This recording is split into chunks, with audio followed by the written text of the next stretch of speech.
जब कभी भी ईवीएम पे सवाल खड़े होते हैं और वापस बैलेट पेपर से चुनाव करवाने की मांग उठती है, तो एक खास चुनाव की चर्चा होना लाजमी हो जाता है। और ये चुनाव हुआ 3 जनवरी सन 1952 को बॉम्बे नॉर्थ सीट पर।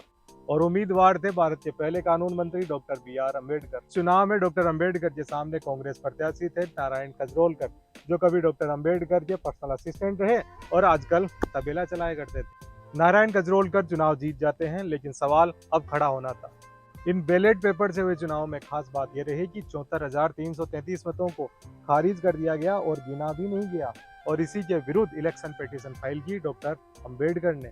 उन्होंने आरोप लगाया कि इस प्रकार से मतों को खारिज करना गलत है। साथ में उन्होंने कहा कि उनको हरवाने के लिए अनड्यू इन्फ्लुएंस का भी उपयोग किया गया है। कि सत्ताधारी दल किसी भी हालात में नहीं चाहता था कि उन जैसा व्यक्ति लोकसभा में पहुंचकर सत्ता दल से सवाल पूछे। और हाल ही में बैलेट पेपर से हुए चंडीगढ़ मेयर इलेक्शन में तो सुप्रीम कोर्ट तक को इंटरफेरेंस करना पड़ा। बैलेट पेपर से जब इस प्रकार से चुनाव को इन्फ्लुएंस किया जाने लगा, तो ईवीएम मशीन एक प्रयोग के रूप में आई। फिर भी कुछ राजनीतिक दलों के द्वारा ईवीएम में गड़बड़ी के सवाल खड़े कर दिए जाते हैं और बैलेट पेपर से दोबारा चुनाव करवाने की मांग की जाती है। तो क्या हमारे को वापस पुराने जमाने में जाना चाहिए, या ईवीएम की बजाय कुछ एडवांस टेक्नोलॉजी की मशीनें हमारे चुनावों के अंदर उपयोग में ली जाए?